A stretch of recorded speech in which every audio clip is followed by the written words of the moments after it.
بسم الله الرحمن الرحيم. ولقد يسرنا القرآن للذكر فهل من مدكر.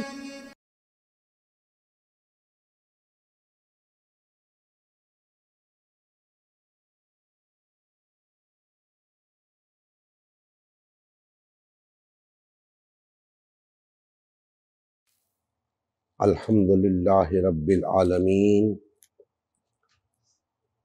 والصلاة والسلام علی سید الانبیاء والمرسلین وعلی آلہ واصحابہ اجمعین،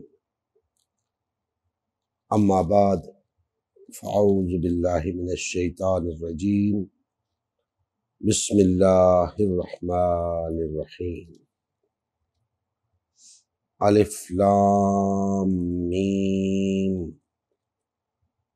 ذالک الکتاب لا ریب فیہ ھدی للمتقین، صدق اللہ مولانا العظیم۔ محترم مسلمان بھائیوں، اللہ جل مجدہ کا فضل و کرم ہے کہ ہم حسب معمول اپنے جمعۃ المبارک کے اس درس کے اندر موجود ہیں۔ اللہ جل مجدہ ہم سب کی حاضری اپنی بارگاہ میں منظور و مقبول فرمائے۔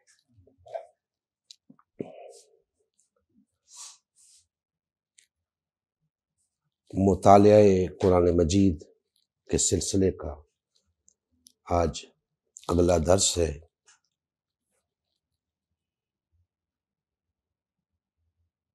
آج ہم سورہ البقرہ کا آغاز کر رہے ہیں۔ کوشش ہوگی کہ پورا قرآن مجید ہم کم از کم ترجمے کے ساتھ مکمل طور پہ پڑھ سکیں، اور کچھ چیدہ نکات جو اس درس کے دوران یا ان دروس کے دوران آئیں گے، اس مطالعہ کے دوران آئیں گے، ان پہ بھی انشاءاللہ گفتگو ہوتی رہے گی۔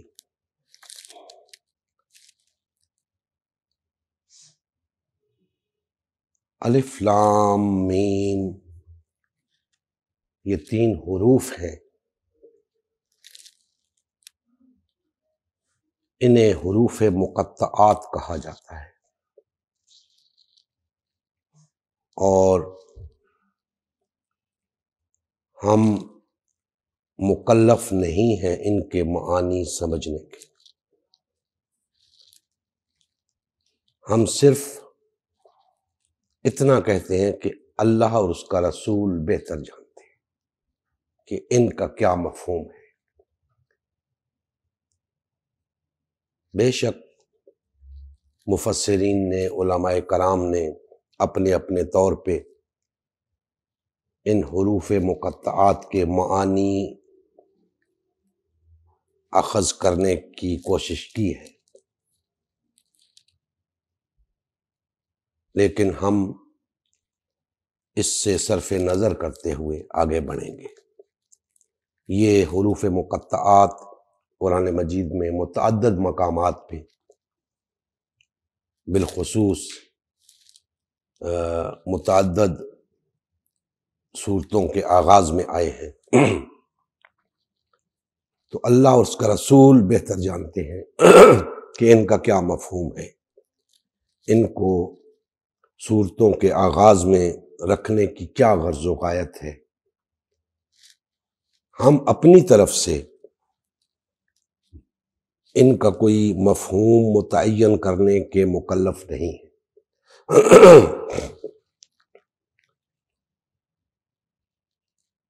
دوسری آیت مبارکہ ہے ذالک الکتاب لا ریب فیہ۔ یہ وہ کتاب ہے جس میں کسی قسم کا شک و شبہ نہیں پایا جاتا۔ بے شک کتاب کا ایک مفہوم یہ بھی ہے کہ جو ان دو گتوں کے درمیان اوراق سمیٹے ہوئے ہیں، یہ ایک کتاب کا درجہ رکھتے ہیں۔ تو ان معانی میں بھی کتاب کا استعمال یہاں پہ ہو سکتا ہے، اور کتاب قانون کے معانی میں بھی استعمال ہوتی ہے۔ تو یہاں پہ قوانین بھی مراد ہو سکتے ہیں اور کتاب بھی مراد ہو سکتی ہے۔ ہم نے کسی بحث میں پڑے بغیر آگے بڑھنا ہے تاکہ ہم محکمات جو قرآن مجید میں بیان ہوئی ہیں وہ زیادہ سے زیادہ اجاگر کی جا سکیں اور لوگوں کو وہ پیغام پہنچایا جا سکے جو اللہ جل مجدہ اپنے انبیاء کے توسط سے انسانیت تک پہنچانا چاہتے ہیں۔ تو فرمایا کہ یہ وہ کتاب ہے جس میں کسی قسم کا شک و شبہ نہیں۔ بے شک اس کتاب میں کوئی شک و شبہ نہیں، لیکن مسلمان اس کتاب کے بارے میں شک میں مبتلا ہے۔ مسلمان اس کتاب کے بارے میں شک میں مبتلا ہے، ورنہ آج اس کتاب پر عمل پیرا ہوتے۔ اگر آج مسلمان اس کتاب پر عمل پیرا نہیں ہے تو اس کا ایک ہی معنی لیا جا سکتا ہے کہ وہ اس کے بارے میں شک میں مبتلا ہے۔ اور شک میں مبتلا ہونے کا مطلب کیا ہے کہ انہیں اس بات کا یقین نہیں ہے، مانتے ہیں، اقرار کرتے ہیں کہ یہ کتاب اللہ نے نازل کی ہے، نبی کریم صلی اللہ علیہ وآلہ وسلم پر نازل ہوئی ہے، مسلمانوں کے لیے نازل ہوئی ہے، انسانوں کے لیے نازل ہوئی ہے، لیکن اس قرآن کی باتوں پر یقین نہیں ہے۔ اب دوستان محترم، جس چیز پر، جس بات پر آپ کو یقین نہ ہو تو لا محالہ اس پر شک ہوتا ہے، اور جس پر شک ہوتا ہے اس پر یقین نہیں ہوتا، اور جس پر یقین نہیں ہوتا اس کو ہم نہیں مانتے، اس پر عمل پیرا نہیں ہوتے، اس بات پر توجہ نہیں دیتے۔ تو بات تو بہت افسوس کی ہے، اور میں دکھ کے ساتھ ہی عرض کر رہا ہوں کہ مسلمان اس کتاب کے بارے میں شک میں پڑے ہوئے ہیں، حالانکہ اللہ جل مجدہ نے فرما دیا کہ یہ وہ کتاب ہے جس میں کسی قسم کا کوئی شک نہیں۔ اگر ہمیں شک نہ ہوتا، اس کتاب پر شک نہ ہوتا، تو آج ہم اقوام عالم میں سر بلند ہوتے، کیونکہ ہمیں اس کا یقین ہوتا اور ہم اس پر عمل پیرا ہوتے، اور اس پر عمل پیرا ہونے والے یقیناً دنیا میں سر بلند ہوتے ہیں۔ اس کا نظارہ چشم فلک کر چکی ہے۔ نبی کریم صلی اللہ علیہ وآلہ وسلم اور آپ کی جماعت، آپ کے وہ ساتھی صحابہ کرام رضوان اللہ علیہم اجمعین، یہ وہ لوگ تھے جو اس کتاب پر یقین رکھتے تھے اور ان کی کامیابی، ان کی فتوحات، ان کی سربلندی اس بات کی دلیل ہے کہ وہ اس بات پہ یقین رکھتے تھے۔ تو آج اگر ہم بھی اس کتاب پر یقین رکھتے ہوتے تو لازماً ہم بھی سربلند ہوتے۔ آج باطل اور طاغوتی طاقتوں کے غلام نہ ہوتے۔ آج ہماری زندگیاں اللہ کی غلامی میں بسر ہو رہی ہوتی، لیکن افسوس کہ ہم نے اس قرآن کو چھوڑ دیا ہے۔ کیوں چھوڑ دیا ہے؟ ہمیں یقین نہیں رہا اس پہ۔ اب ہم نے اس قرآن کو محض مردوں کے لیے تلاوت کرنے کے لیے رکھ چھوڑا ہے، قبروں پر جا کر ختم کرانے کے لیے رکھ چھوڑا ہے، اوراد اور وظائف کے لیے رکھ چھوڑا ہے، اپنی مشکلات چھو منتر کے ذریعے حل کرنے کے لیے رکھ چھوڑا ہے۔ یہ تو آیا تھا ہمیں عمل کی دنیا میں کامیاب کرنے کے لیے، اور ہم نے اسے چھو منتر بنا کے رکھ دیا۔ یہ پڑھو گے تو یہ ہو جائے گا، یہ پڑھو گے تو یہ ہو جائے گا، حالانکہ یہ آیا تھا کہ یہ کرو گے تو یہ ہو جائے گا، یہ کرو گے تو یہ ہو جائے گا۔ ہم نے کرنا کرانا چھوڑ دیا، پڑھنا پڑھانا رہ گیا۔ اب محض ہم اسے پڑھتے ہیں،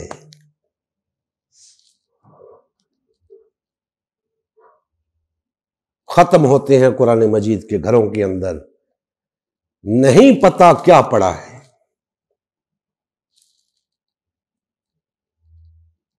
تو دوستان محترم، اس کتاب میں تو کوئی شک نہیں ہے، اس کے ماننے والے شک میں پڑ گئے ہیں۔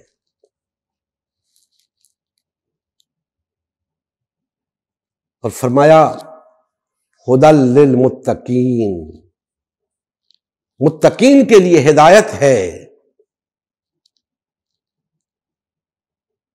متقین کے لیے ہدایت ہے۔ عام طور پہ متقین کا ترجمہ کیا جاتا ہے اللہ سے ڈرنے والے، پرہیزگار۔ درست ہے، لیکن اس کو سمجھنے کی ضرورت ہے۔ اللہ سے ڈرنے والے کون ہوتے ہیں؟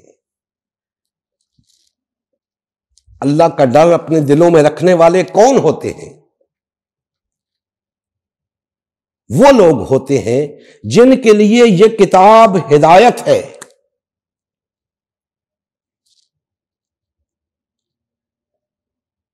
جو اللہ کا ڈر اپنے دلوں میں نہیں رکھتے، ان کے لیے یہ ہدایت نہیں ہے۔ ھدی للمتقین، جو اللہ کا ڈر اپنے دلوں میں رکھتے ہیں،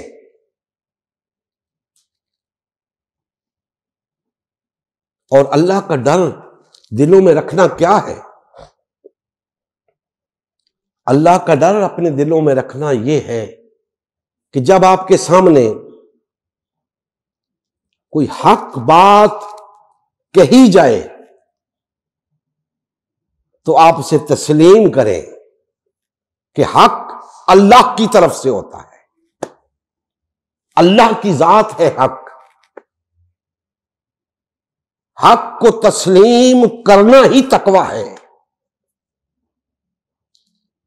جب آپ کے سامنے حق بات ہو، یہ نہ دیکھو کہ کون کہہ رہا ہے، بات حق ہے تو اسے قبول کرو، کیونکہ حق اللہ کی طرف سے ہوتا ہے۔ اور اگر حق کو قبول نہیں کرو گے تو تم متقی نہیں ہو، سب کچھ ہو متقی نہیں، اور متقی نہیں ہو تو یہ قرآن تمہارے لیے ہدایت نہیں ہے۔ دیکھیں نا، ہدایت کسے ملتی ہے؟ جو ہدایت کا طالب ہوتا ہے، جو ہدایت کا طالب ہوتا ہے۔ ایک شخص ہدایت کا طالب ہی نہیں، اسے کیسے ہدایت ملے گی؟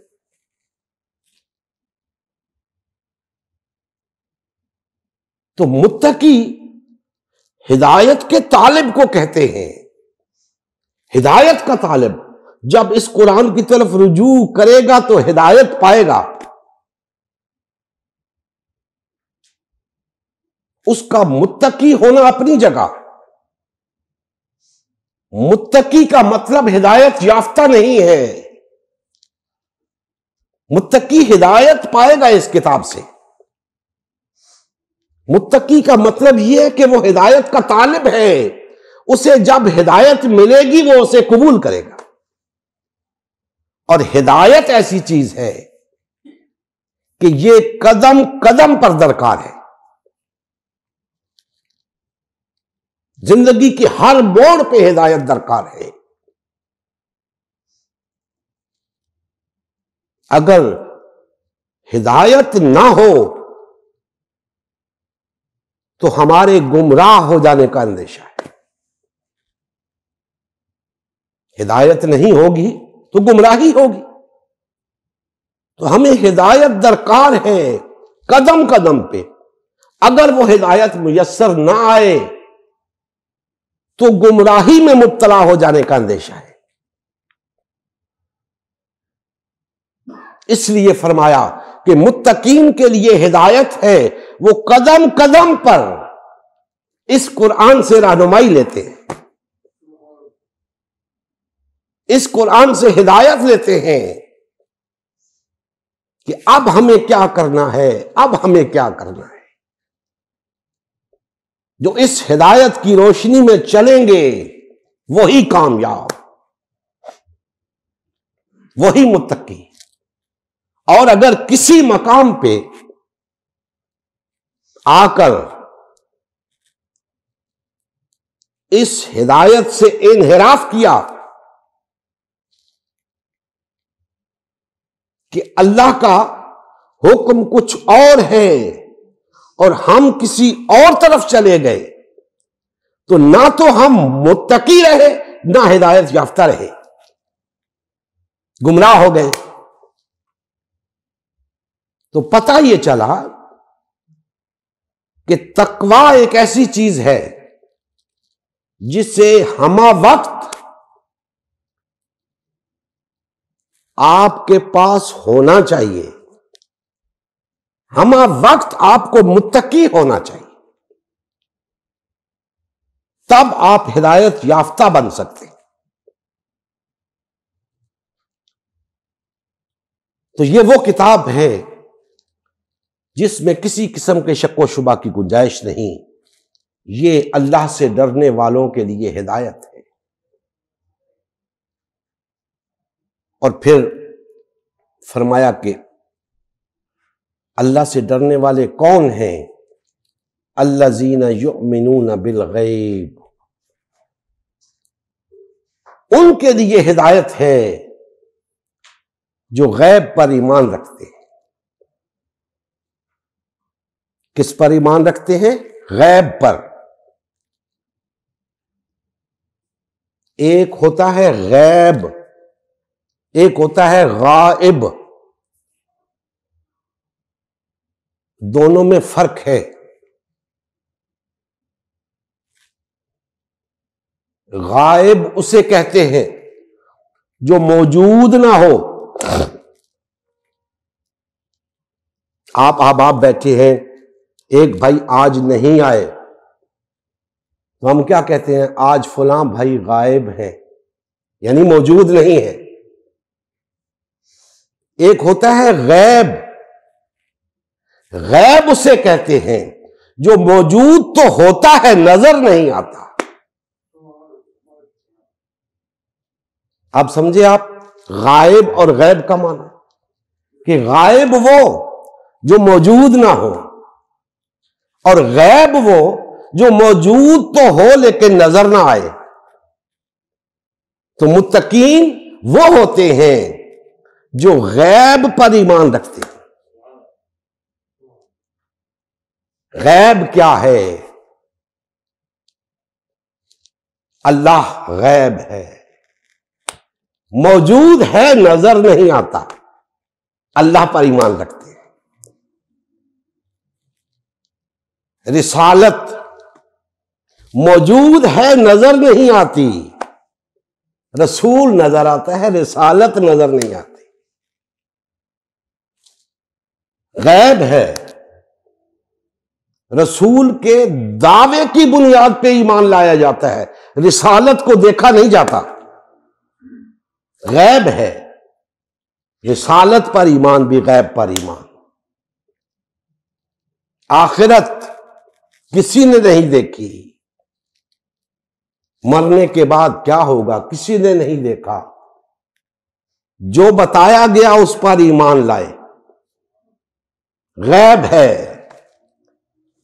جنت نہیں دیکھی موجود ہے، آخرت موجود ہے، جہنم موجود ہے، دیکھی نہیں، نظر نہیں آتی۔ یہ ہے غیب پر ایمان۔ اب دوستان محترم، یہاں پہ ایک اور نقطہ بھی عرض کرتا چلو۔ کل کیا ہونا ہے نہیں معلوم، نہیں دیکھا، لیکن کل کیا ہونا ہے اللہ جل مجدہ جانتے ہیں۔ جو اللہ جانتے ہیں وہ موجود ہے، وہ موجود ہے، ہم نہیں جانتے۔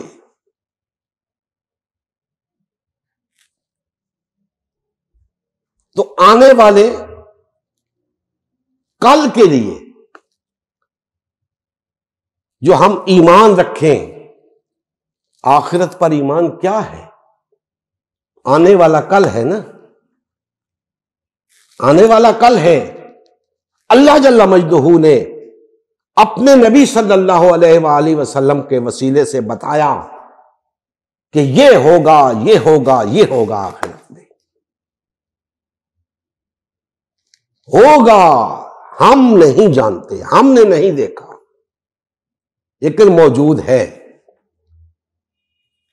جنت، جہنم موجود ہیں، ہم نے نہیں دیکھی۔ تو یہ سب غیب، آنے والا کل بھی غیب، مستقبل غیب ہے، لیکن اس پہ ایمان رکھنا، جس طرح جنت اور جہنم پہ ایمان غیب پر ایمان ہے، جس طرح آخرت پر ایمان غیب پر ایمان ہے، جس طرح اللہ پر، رسالت پر ایمان غیب پر ایمان ہے، اسی طرح اللہ جل مجدہ یہاں بتا رہے ہیں کہ یہ جو کتاب تمہیں دی جا رہی ہے،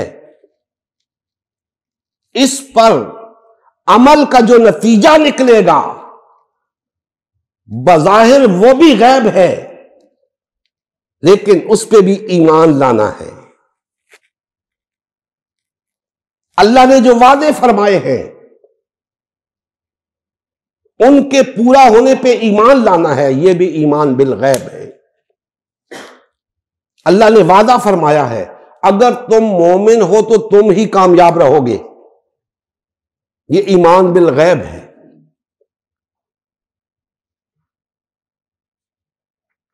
تو دوستان محترم، غیب موجود ہوتا ہے، نظر نہیں آتا۔ متقین وہ ہیں جو اس پہ بھی ایمان رکھتے ہیں۔ وَيُقِيمُونَ الصَّلَاةَ، اور صلاۃ قائم کرتے ہیں۔ بے شک صلاۃ کا ایک معنی نماز قائم کرنا بھی ہے، لیکن اقامت صلاۃ کا محض یہی معنی نہیں۔ ہم اس وقت اس موضوع پہ بات نہیں کریں گے، صرف اتنا عرض کیے دیتے ہیں کہ ہر مقام پہ قرآنی اصطلاحات کا اپنا اپنا مفہوم ہے۔ یہاں پہ جو اقامت صلاۃ کا ذکر آیا ہے، اس سے مراد نماز بھی ہو سکتی ہے اور اس سے مراد کچھ اور بھی ہو سکتی ہے، جیسا کہ آگے فرمایا وَمِمَّا رَزَقْنَاهُمْ يُنْفِقُونَ، اور جو کچھ ہم نے انہیں رزق دیا ہے اس میں سے خرچ کرتے ہیں۔ اب جس طرح میں نے اقامت صلاۃ کے بارے میں عرض کیا، اسی طرح رزق کا بھی یہی مفہوم ہے کہ رزق کا معنی صرف روٹی نہیں ہے، رزق کے بہت معنی ہیں، لیکن یہاں پہ ہم اس سے مراد لے سکتے ہیں کہ جو مال ہم نے انہیں عطا کیا ہے اس میں سے خرچ کرتے ہیں۔ یہ متقین کی علامات، نشانیاں بتائی جا رہی ہیں۔ وَالَّذِينَ يُؤْمِنُونَ بِمَا أُنزِلَ إِلَيْكَ وَمَا أُنزِلَ مِن قَبْلِكَ، اور اے نبی صلی اللہ علیہ وآلہ وسلم، یہ اس پر ایمان لاتے ہیں جو آپ پر نازل ہوا اور جو آپ سے پہلے نازل ہوا۔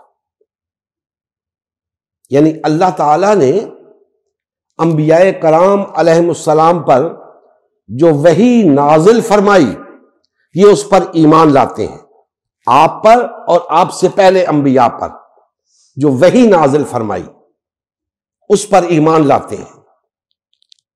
یہاں پہ ایک نقطہ عرض کرتا چلوں، ختم نبوت کا نقطہ ہے کہ اللہ جل مجدہ نے یہ بات بیان کر کے اس بات پر مہر تصدیق ثبت کر دی کہ اے نبی صلی اللہ علیہ وسلم، مومن وہ ہے، متقی وہ ہے جو آپ پر نازل شدہ پر ایمان لاتے ہیں اور آپ سے پہلے جو نازل کیا گیا اس پر ایمان لاتے ہیں۔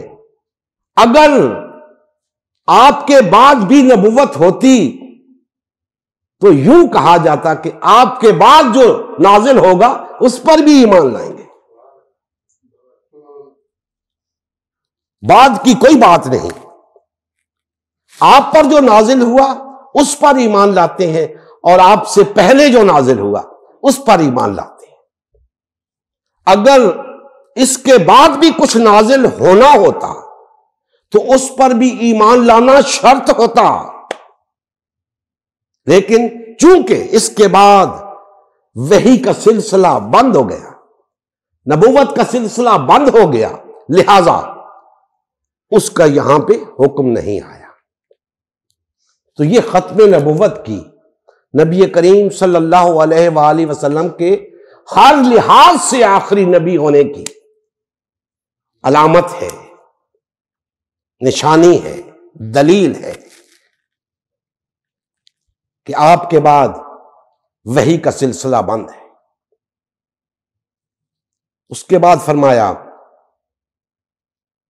وَبِالْآخِرَةِ هُمْ يُوقِنُونَ، اور آخرت کا یقین رکھتے ہیں، آخرت کا یقین رکھتے ہیں۔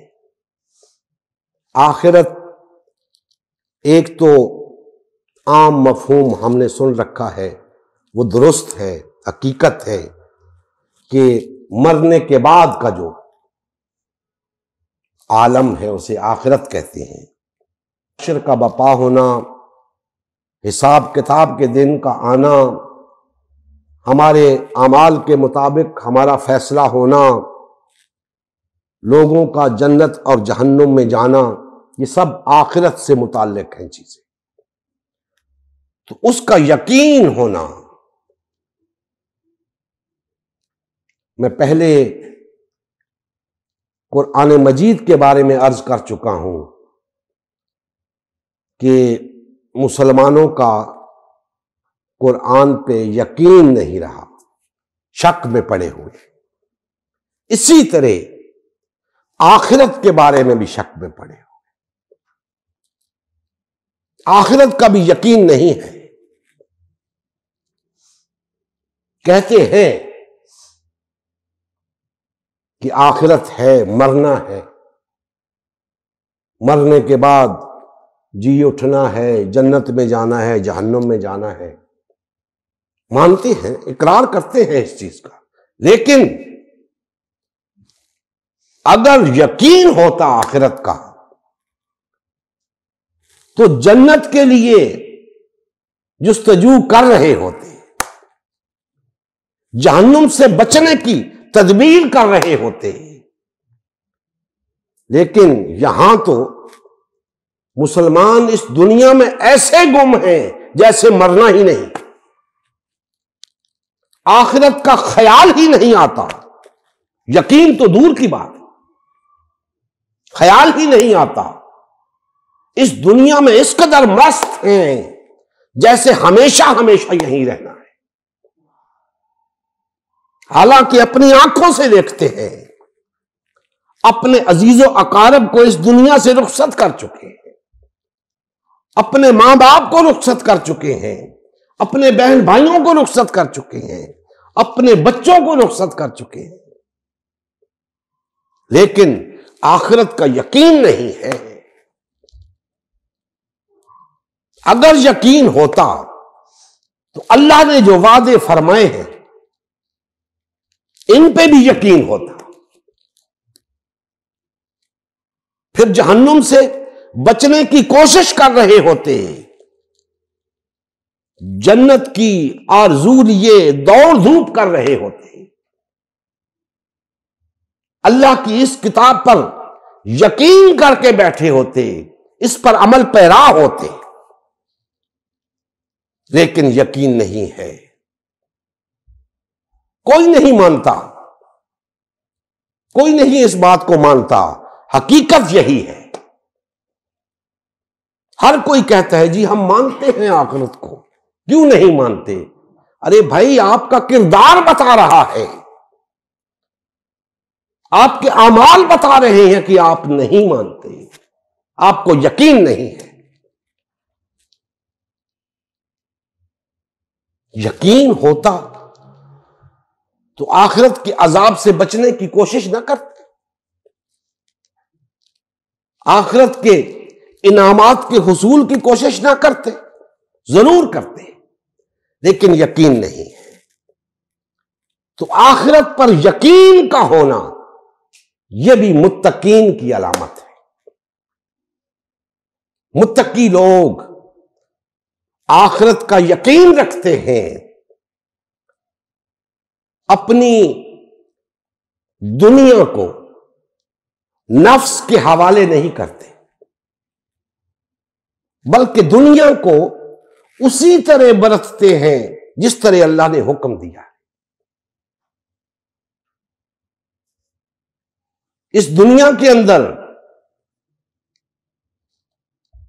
اللہ کے احکامات کے مطابق زندگی بسر کرتے ہیں، کیونکہ انہیں معلوم ہے کہ آخرت آنے والی ہے، زندگی کا کوئی بھروسہ نہیں، آج ہیں کل نہیں ہیں، جب نہیں ہوں گے تو آخرت میں ہوں گے، آج ہیں تو دنیا میں ہیں، اور جب آخرت میں ہوں گے تو اگر یہاں متقی بن کے زندگی گزاری ہوگی تو کامیاب ہوں گے، اور اگر اللہ کی اس کتاب کے بارے میں، آخرت کے بارے میں شک میں پڑے رہے تو کامیاب نہیں ہوں گے۔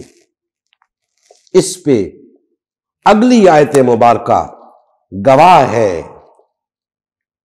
اولئک علی ھدی من ربہم واولئک ھم المفلحون۔ یہ وہ لوگ ہیں، یہ متقین وہ لوگ ہیں، یہ غیب پر ایمان لانے والے وہ لوگ ہیں، یہ اقامت صلاۃ کرنے والے، یہ اللہ کے دیے ہوئے رزق میں سے خرچ کرنے والے، یہ اللہ کے رسولوں پر نازل ہونے والی وحی پر ایمان لانے والے، یہ وہ لوگ ہیں آخرت کا یقین کرنے والے، یہ وہ لوگ ہیں کہ جو اپنے رب کی طرف سے ہدایت پر ہیں، اور یہی لوگ ہیں جو فلاح پانے والے ہیں، یہی فلاح پانے والے ہیں۔ دوستان محترم،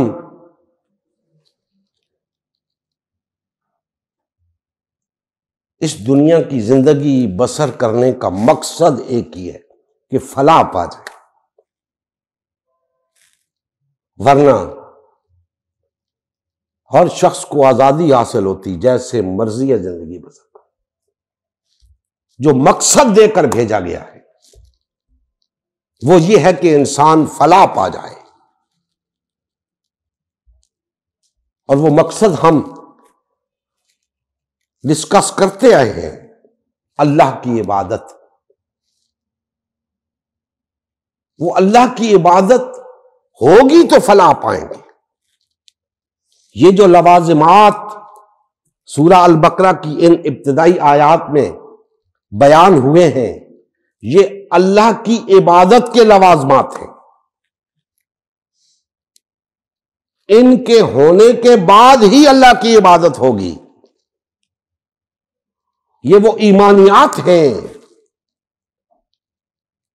یہ وہ باتیں ہیں کہ جن پر یقین کرنے سے، ایمان لانے سے، عمل پیرا ہونے سے اللہ کی عبادت ہو سکے گی، اور اللہ کی عبادت ہوگی تو فلاح ملے گی، دنیا میں بھی اور آخرت میں بھی۔ اور آگے فرمایا، ان الذین کفروا سواء علیہم اانذرتہم ام لم تنذرہم لا یؤمنون۔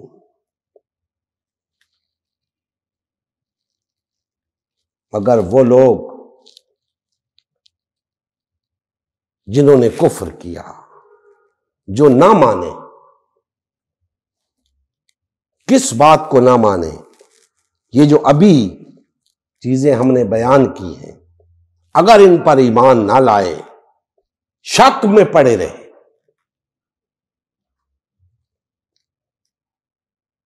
اللہ پر ایمان نہ لائے، اللہ کے رسولوں پر ایمان نہ لائے، آخرت پر ایمان نہ لائے، اقامت صلاۃ نہ کی، اللہ کے دیے ہوئے میں سے خرچ نہ کیا،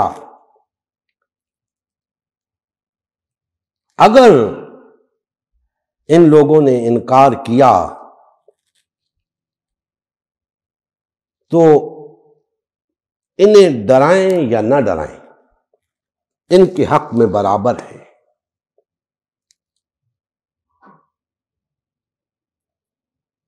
ایسا کیوں؟ اللہ جل مجدہ نے ایسا کیوں فرمایا کہ اگر لوگ انکار کریں، جو لوگ انکار کریں تو انہیں ڈرائیں یا نہ ڈرائیں، ان کے حق میں برابر ہے، وہ ایمان نہیں لائیں گے۔ دوستان محترم، حق ایک ایسی چیز ہے کہ اگر کسی شخص کے سامنے رکھی جائے اور وہ اس حق کا انکار کر بیٹھے تو پھر اس کے لیے اقرار کرنا تقریباً ناممکن ہو جاتا ہے،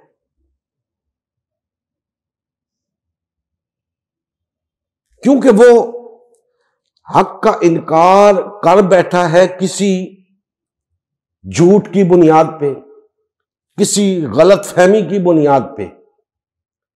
اب وہ اپنے جھوٹ کو سچ ثابت کرنے کے لیے 100 دلیلیں دے گا، حق کی طرف نہیں آئے گا، اس کا نفس آڑے آ جاتا ہے، اسے پھر حق کی طرف نہیں آنے دیتا، اس کی انا آڑے آ جاتی ہے، وہ ضد پر آ جاتا ہے۔ لہذا اللہ جل مجدہ نے فرما دیا کہ اگر اس نے انکار کر دیا ہے نا میرے ہونے کا، اللہ جل مجدہ اس کائنات کی سب سے بڑی حقیقت ہے۔ اگر کسی شخص نے اللہ کے ہونے کا انکار کر دیا ہے تو اللہ فرما رہے ہیں کہ اب یہ نہیں سدھرنے والا، اب یہ ایمان لانے والا نہیں، آپ اسے ڈرائیں یا نہ ڈرائیں، اب یہ سیدھے راستے پہ نہیں آئے گا۔ ختم اللہ علی قلوبہم وعلی سمعہم وعلی ابصارہم غشاوہ وَلَهُمْ عَذَابٌ عَظِيمٌ۔ یہ وہ لوگ ہیں جن کے دلوں پر اللہ نے مہر لگا دی،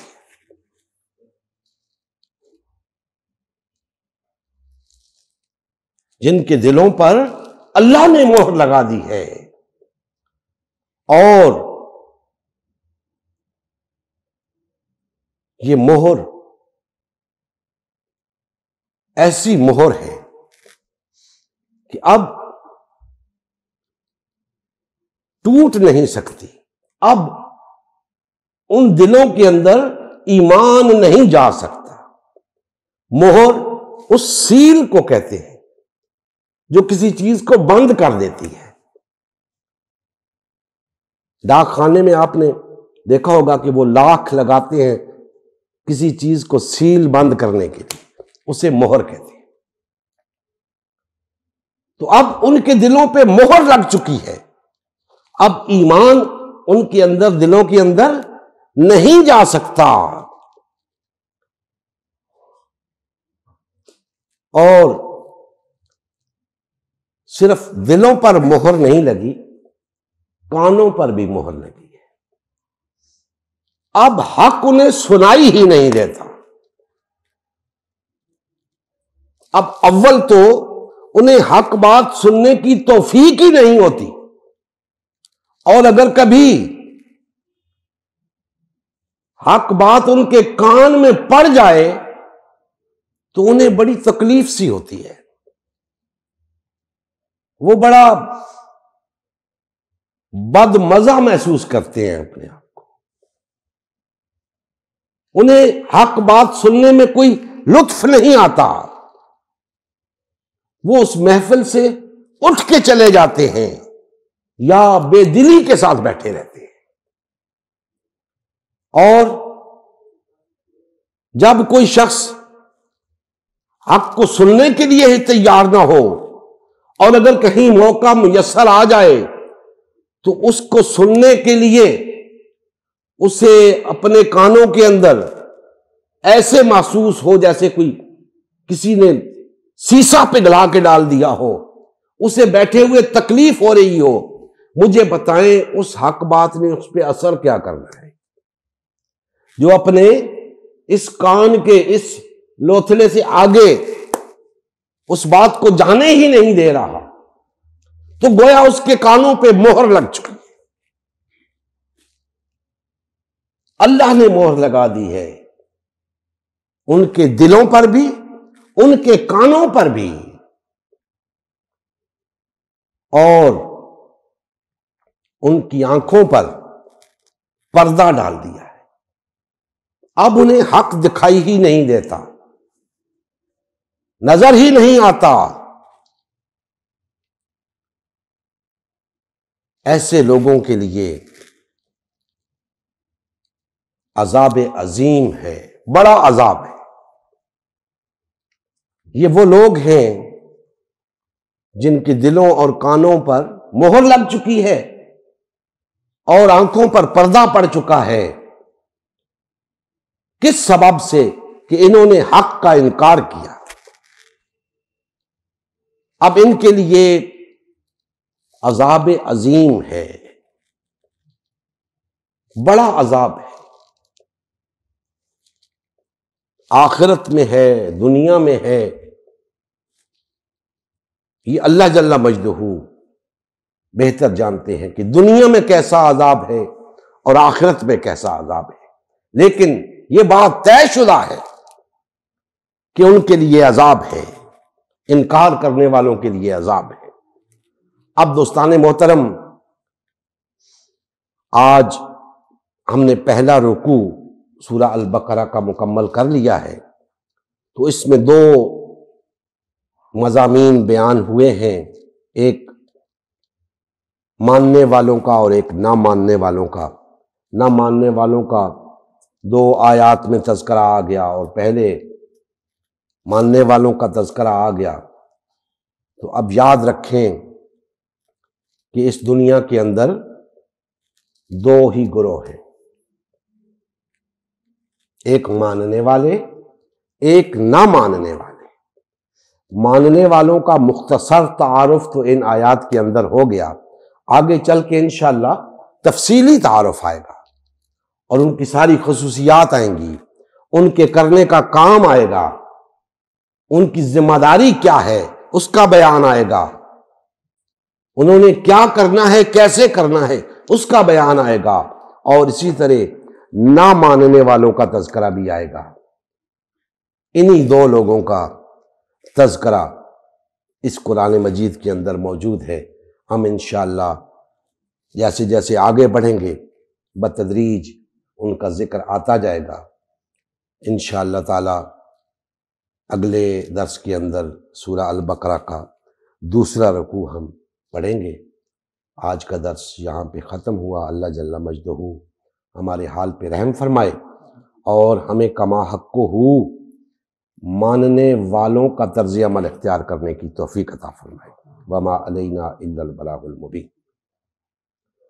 صلی اللہ علیہ وآلہ وسلم کی زندگی کا مقصد غلبہ دین اسلام تھا۔ اس مقصد کے حصول کے لیے امت مسلمہ کی تشکیل ہوئی۔ امت مسلمہ نے نبی کریم صلی اللہ علیہ وآلہ وسلم کی سیادت و قیادت میں اسلام کو غالب و نافذ کیا۔ جب تک امت مسلمہ میں وحدت رہی، اسلام کا غلبہ برقرار رہا۔ جیسے ہی امت مسلمہ میں تفرقہ رونما ہونا شروع ہوا، یعنی پارٹی بازی شروع ہوئی، اسلام کا غلبہ جاتا رہا۔ آج غلبہ دین اسلام کی بحالی کی واحد صورت امت مسلمہ کی تشکیل نو ہے۔ الحمدللہ ہم نے غلبہ دین اسلام کی بحالی کے لیے اللہ کے رسول کی جماعت امت مسلمہ کو بحال و فعال کرنے کا بیڑا اٹھایا ہے۔ یہ ہمارا ہی نہیں، ہر کلمہ گو کا اولین فریضہ ہے کہ ہر قسم کے باطل اور طاغوتی نظام کے خلاف اٹھ کھڑا ہو اور غلبہ دین اسلام کی بحالی کے لیے فرقہ واریت اور پارٹی بازی سے کنارہ کش ہو کر صرف اور صرف امت مسلمہ کو بحال و فعال کرنے میں اپنا تن من دھن لگائے۔ اس مشن کا حصہ بن کر اپنا فرض منصبی ادا کیجیے، حق مسلمانی ادا کیجیے۔ مزید تفصیل کے لیے ہمارا یوٹیوب چینل امت مسلمہ سبسکرائب کریں۔ ہمارا فیس بک پیج امت مسلمہ کی تشکیل نو لائک کریں۔ اس پیغام کو زیادہ سے زیادہ شیئر کریں۔ سوال و جواب یا فیڈ بیک کے لیے ہمارا واٹس ایپ گروپ یا میسنجر گروپ جوائن کریں یا اس نمبر پر رابطہ کریں۔ نمبر اور تمام لنکس ڈسکرپشن میں بھی موجود ہیں۔ جزاک اللہ خیر۔